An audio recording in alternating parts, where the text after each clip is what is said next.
Alrighty, we're live. Welcome back to Thanks for Holding, the show where we cut through the hype and have real, no BS conversations about what's actually moving the needle for consumer brands today. I'm Joshua, an engineer at 14AI, and I'm joined by Marie, CEO of 14AI. Good morning, everyone. So today we're live with someone who's right in the trenches of one of the fastest moving parts of social commerce right now, Cam Martinez, head of TikTok Shop at Social Commerce Club. Thank you so much, Sam, for joining us. Thanks for having me. I'm excited.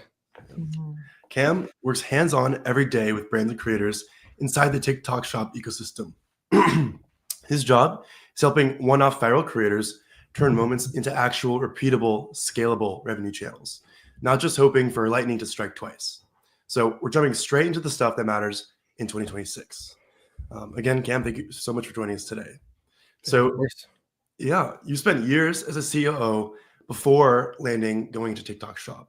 So how does that operational background change how you approach social commerce versus someone who spent or came up through performance marketing? Well, I think it has served me really well. TikTok Shop is such a fast-moving platform, and it's changing all the time, and it requires so much attention and so much presence to so many moving things that creating systems and organizing and, internally at Social Commerce Club, creating, SOPs and training and learning, it has served me well in all the ways. It's probably the most important aspect of what it is that I do every day, to be honest. I whenever I'm asked a question like this, or if I talk about TikTok Shop in relation to, someone just getting started or just joining the TikTok Shop ecosystem, or someone that's new to working on the platform, the way that I think about it is you could probably drop, a McKinsey level, a Six Sigma black belt in the TikTok Shop, and they'd still have to learn the platform. They still have to learn the platform, and then they'd still have to learn how either that brand or that agency works on the platform. So it's I think one of the more crucial elements of operating behind the scenes. I see. Yeah. And I love your Substack. It's very philosophical. And how do you balance your inner peace with the chaos, I'm sure, of scaling social commerce? Yeah, it was cool to see that you checked it out. I really appreciate that. You guys did your homework and looked around. That's cool. That what's on my Substack and what I just needed to get that out of me. It was inside of me for years and years and years, and I finally decided to put it somewhere on a platform where people could read it, but more importantly, where I could write long form and actually get all the context and nuance of how I see the world out. So it's kind of that's my inner code. I'd say that's who I am. That's how I live. That's how I see the world. Those are the principles and foundations of, how I operate every day and exist in the world. So yeah, it's, if I ever need to refer back to something, to a codex, so to speak, or a point of reference for how to make sense of something, that'll be where I go. Very cool. And I'm sure your dogs are helping too. Oh yeah, they're the best teachers in presence and calm. Absolutely. So pivoting back towards TikTok Shop, I feel like a lot of brands today are looking at it more heavily, more interested in TikTok Shop as a medium. So when a brand says that TikTok Shop isn't working for them, and assuming you don't know anything about the brand, what's usually going on? So what's usually the most common diagnosis you've seen? I think top of mind would be the product. The product just doesn't work for the platform. It's a completely different platform, right? It's a new way of doing commerce. It's a new way of showing up as a brand on social media. You've got to consider not only your product, but you've got to consider the operating costs that it requires to be on the platform, from all the fees that TikTok charges to the cost of your samples, the cost of paying out creator commissions, the cost of, once you get to a certain place in your trajectory on TikTok Shop, you've got to consider retainers and flat fees for creators. And it can become a pretty expensive platform pretty quickly. And I was reading a LinkedIn post yesterday and the post was all about how the sales velocity on TikTok, it's such a real thing for a brand to join TikTok Shop, start seeding creators, and then a creator's video goes viral. Now everyone wants to buy the product, and now you're out of inventory. So it's a fast moving platform. It really requires a lot of discipline and thoughtfulness and intentionality around how to approach it. But if it's not working for a brand, the first place I'd look is, okay, what's the product? What are you pricing the product at? How are you approaching the platform in general? If you're approaching this like a traditional D2C platform, it's probably not going to work for you. You got to consider how it actually, like, what the consumer behavior and consumer psychology on the platform is actually doing and telling the brands. So it's a whole, a giant ecosystem full of a lot of new learning. So I'm happy to dive deeper into whatever you guys want to explore, but those are the first things that I would look at. So you mentioned that it's often the product, the price. Can you share some examples? Yeah, well, look, if you look at the things that work on traditional social platforms, right? Like if you go to Instagram, you can easily see that there's a certain like type of, I'd say, a certain type of brand, a certain type of flavor, or feeling that products give you on that platform. And I think where TikTok is starting to go and where it will eventually mature is they're trying to compete with Amazon in some ways. And I think that the way that brands will win and will take over their category or their market is being, and this is just my personal bias and opinion, being one of the more beautiful products on the platform. You can stand out tremendously amongst all of the not so pretty products on the platform if you just put a little bit of attention into how you're showing up on the platform. And that's the product packaging. That's the way that the image stacks look. So when there's customers scrolling through on TikTok, how they're like experiencing your product just by like looking at the different images they can scroll through. So yeah, when I'm saying product, it's either a product that doesn't work for the specific creator or the specific customer on TikTok. And this is something that we preach at Social Commerce Club often when we're talking to brands. Brands are selling to the creator, not to the end consumer. The creators are selling to the end consumer. So you've got to get creators excited about your product. You've got to get creators excited to want to create several videos and be excited on the videos and get into the hooks and the angles and be really like bought into whatever it is that your brand is selling, so that they can go position your product to their audience and their following, right? You're essentially working on building a new sales army with a bunch of all these creators that want to promote all these products. So that's high level what I'd say why a product wouldn't work on the platform. Does that make sense? Yeah. And what about the price? What has been your experience about pricing with TikTok Shop? Yeah, so this is another interesting conversation, right? Because some brands, like the really mature seasoned brands that are coming out of TikTok Shop that we work with, who are doing hundreds of $1 million off platform, either on D2C or retail or wholesale. Some brands like don't even know how to approach it, and others are approaching it really intentionally, meaning that they will just match what they're doing on .com, right? When you enter into TikTok Shop, it's a deal platform, right? It's a promotional platform. The way that it's set up is it's gamified so that when you put your product on TikTok Shop, they want you to opt into their campaigns, to their promotions, do flash sales, do gift with purchase, and all these different things that they give you the ability to do. And so if your price, and this is kind of getting into, unit economics and product margins, if you have really, really thin margins, it can be really difficult to scale on TikTok Shop. A lot of brands want to be profitable and scale, and that's, two levers at the same time is not always the easiest thing to do, because you've got to be really intentional if you're going to go about it that way. And like I was saying in the beginning, it gets really expensive. It can really eat into your operating costs if your margins are too thin. So not to say like low AOV products can't succeed on TikTok. That's absolutely, that has happened and continues to happen and will continue to happen. Same with high AOV products. What I look at though is there enough runway with the way that the unit economics work for this specific Mhm. product for it to make sense on the platform Yeah. after considering all the costs. Yeah. Does that make sense? Absolutely. And do you think it's possible for a luxury skincare brand to be successful on TikTok Shop and sell, I don't know, a cream for $100? Yeah, of course. Of course. Yeah, that's happening all the time, all over the platform. That's one of the biggest categories on TikTok Shop. So, yeah, of course.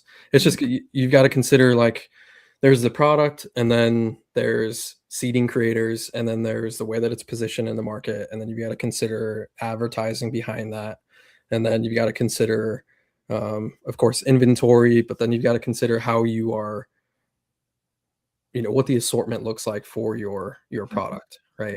And this gets into the conversation around how many SKUs should we start with, and should we bundle our products, and should it just be like a single SKU that we're selling? It's a lot of this is nuanced and contextual and depends on the brand, but absolutely it'll absolutely work on TikTok. Amazing. Yeah. Going towards creators again, because I feel like TikTok is very sort of central around creators. TikTok is known for being a social platform where follower count is not necessarily indicative of view count, right? So I'm curious how you go about recommending brands to evaluate creators given that sort of angle. Yeah, there's lots of different ways to go about that. At Social Commerce Club, we're fortunate to have a community we've built over the last couple of years. And so when a brand joins our agency, they're basically inserted into our ecosystem full of creators. And so our brands don't have to try as hard to get in touch with creators because we already have a lot of them inside of our ecosystem in our community, which is just they're getting a leg up in that way, because we're all like, here's a stat. I don't know how true this is. I think it's pretty accurate. There's 3.1 million creators currently actively selling something on TikTok Shop, or they have a creator profile on TikTok Shop. And last I heard, there's only 50,000 of those creators making $1,000 or more in GMV. Mm-hmm. And so you got to think, multiply. So there's 50,000 creators, however many brands are on the platform. We're all trying to fight for those same creators to promote our brand. So how does that work? It doesn't really work when you think about it from that perspective. And so the way that we do things inside of our community and help our brands, kind of get connected with creators, there's several different ways. We have our community. When we're vetting on platform, we're of course looking at the quality of their content. We're looking at how long they've been on the platform, how they're positioning and selling other products. We're looking at their GMV performance, their post rate. We're looking at what their last 30, 60, 90-day history looks like. And that's kind of just what everybody's doing on the platform, right? Either through automated outreach using a platform like Reacher or Yuka or Uptick, or going directly to a creator via email or through the affiliate center. And then there's partnering with other creative agency partners who are also representing a collective of creators that they've established a great relationship with, and we're setting up individual tap campaigns so we can offer our brand's products to those creators. And it's like, it's a lot happening behind the scenes where partnerships and relationships really matter. And at the end of the day, if you got a good product and you have the brand equity, creators are going to want to promote your product regardless. So awesome. Yeah. And we have a question from the audience. Yes, yeah, question from the audience. So the question is relating to more local businesses. So can you speak to the potential of working with creators that local service business brands could try, such as local plumbers or furnace repair companies? And this is different from D2C product brands. So I don't know if you could speak to that a little bit. Yeah, you're catching me off guard with that one. I'm on the spot with this question. I have no idea. That's alive, you never know what's happening. I'm not sure. I don't know how that would work on TikTok Shop if you don't have a product to sell. It's a product marketplace. So we're kind of talking about, this is two separate conversations here, right? One's when we're talking about D2C companies, it's because it's an e-commerce company that has a product that they want to put on their marketplace and sell to consumers through a new marketing channel. A local company, plumbers, furnace repair, HVAC. I have no clue. I don't see why you would want to be on a marketplace platform, but TikTok in general, I think would work really well for any company, any business. But those are, that's two separate conversations. One's like the TikTok platform, which yes, absolutely. If you're into short form video, absolutely do that. Show yourself like a day in the life of going to like clean out a furnace or like repair a roof or fix a leaky faucet. Absolutely. Those types of videos crush. That makes sense. So that's for TikTok as a platform. Social media platform could be potentially beneficial, but then Shop is like local to products specifically. You could sell to someone like on the other side of the country. Yeah, I mean, if you're a local service business and you're selling like your own, like I'm thinking woodworkers now. I watch a woodworker on YouTube who has his own like wood finishing product line. I'm sure he would do decently on TikTok Shop. And speaking about a day in a life, I'm very curious, what's a day in the life of Cam working with all these amazing brands? Yeah, it's evolved over the last several months. In the early days, it was me getting online. Here's what a normal day looks like. Even today, I get on my computer, I have my coffee, I'll usually throw some music in my ears and just like get ready for the day and prepare for the Slack notifications and the WhatsApp notifications and the Lark notifications and then internal communication notifications. So I like to just get ready for the day, and then I'll check my email. That's usually number one is, okay, are there any important emails for my clients I got to attend to? And then I'll go to Slack and see if there's any important messages from my clients that I got to attend to. And Jordan. And Jordan. Yeah. See if there's anything he's working on, some visionary new thing he's letting us know about. That's something I got to prepare for every day is, okay, what are we talking about now? What new thing are we working towards? So and then it's just diving into we use a platform called Roam. Shout out to Roam. I will happily endorse that product. It's a digital office software that we use internally. It's kind of like Slack, Zoom, Fireflies, all in one. And then I'll get online and meet with my team, and then we'll start the day. And it's usually nowadays it's a day full of calls, but yeah. Awesome. You have another question from the audience. Another question. Be ready, Cam. Okay, let's do it. All right. So from Cynthia, thanks for sharing your time today. Would love to get your thoughts on selling pre-owned designer products that are one of one. So, I guess we could say more expensive. They're unique. So, maybe is there a distinction there? I wouldn't ever tell anybody that your product won't work on TikTok Shop.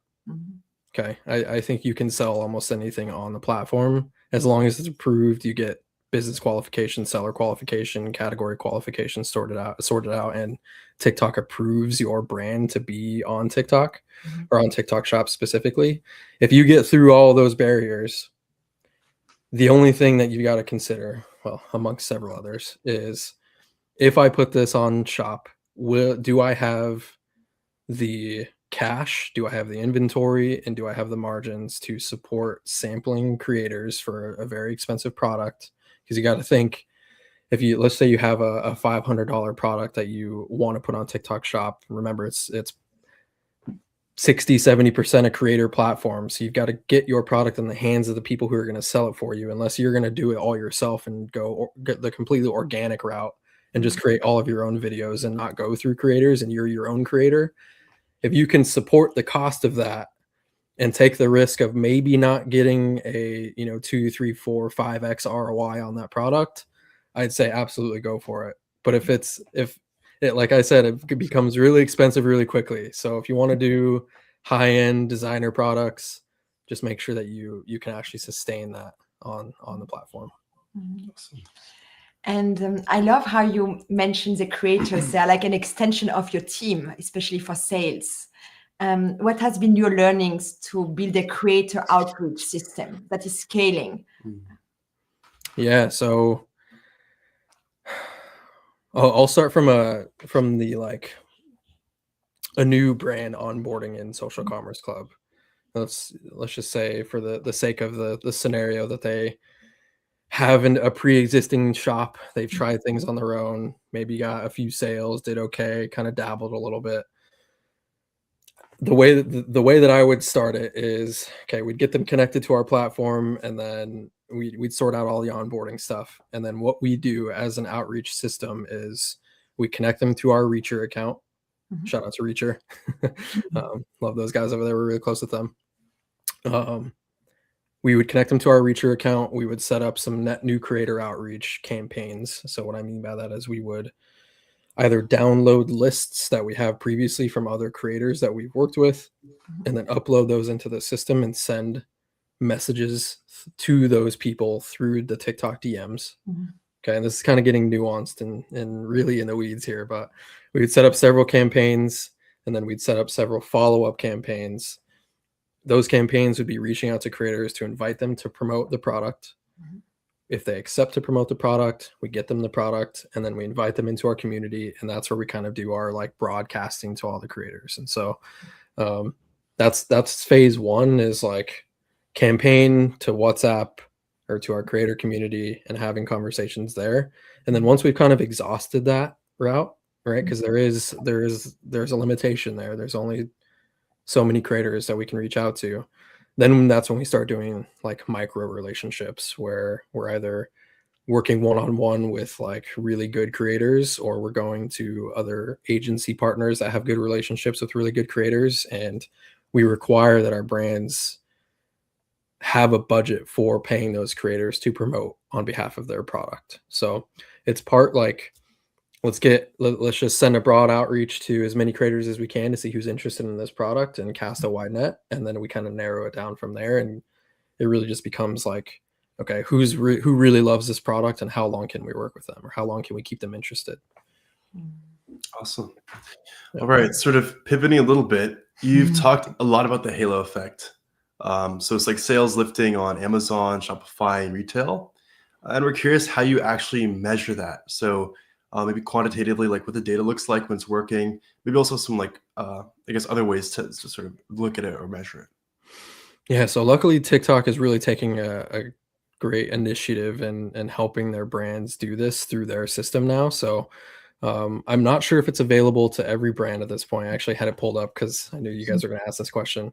So if you go inside of your seller center and you go to analytics, and then you go to marketing analytics, there's like a list of different options inside seller center, and there's one called offsite performance.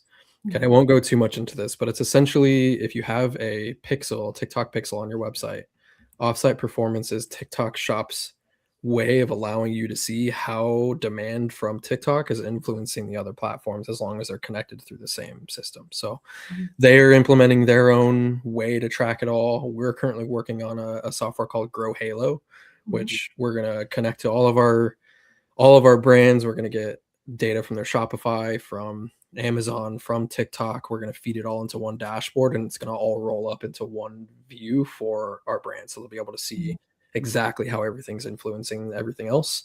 There's other softwares out there like Helium 10. When during Black Friday, Cyber Monday, during the holiday season, we were working with, I have this case study in my profile. You guys can go look at it. We were working with a toy brand.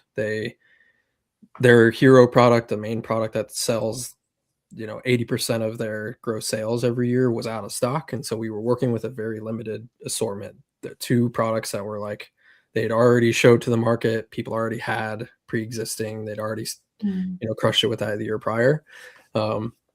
We scaled it really well through the holiday season, and then we saw a direct impact on their Amazon site.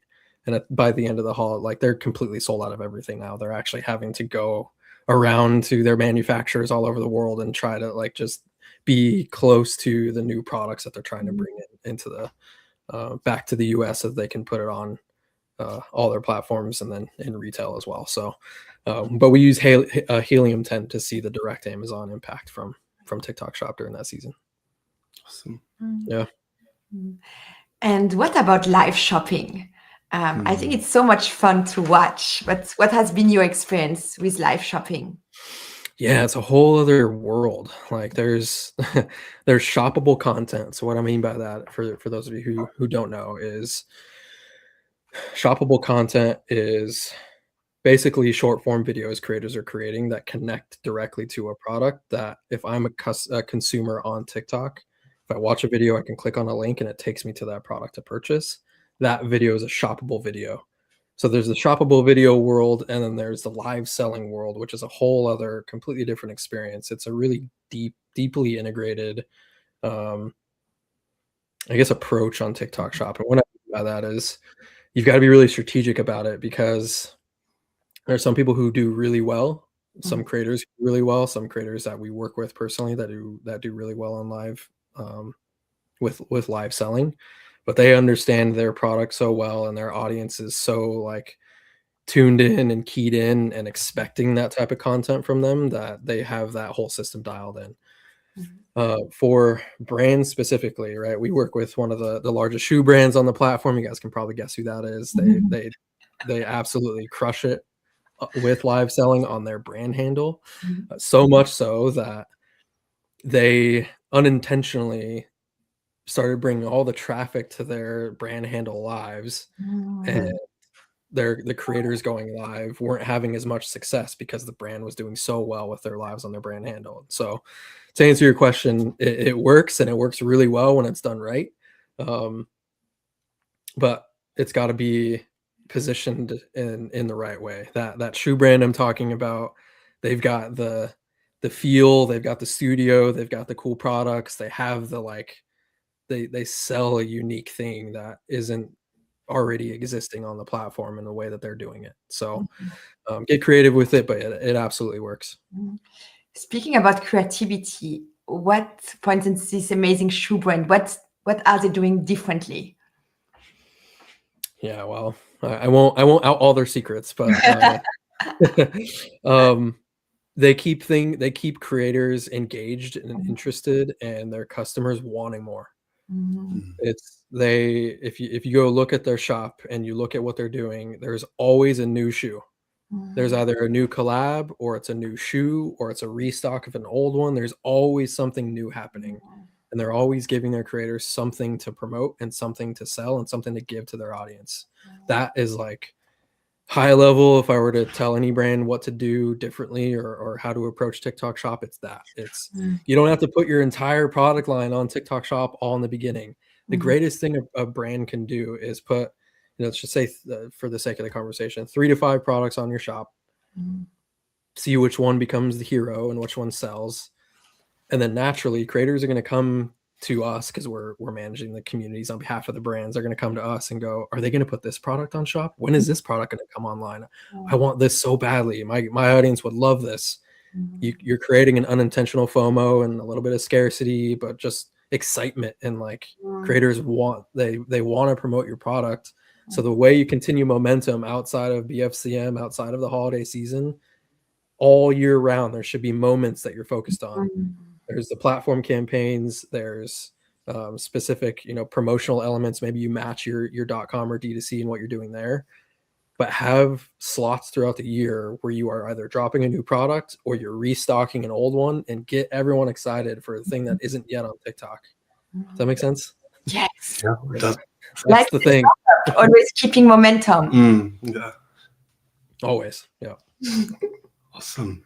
We're like almost at time right now. So that went by so fast. Yeah, we're curious, outside of TikTok Shop, what's taking up your headspace right now? What are you working on? Like any hobbies, side projects, rabbit hole down?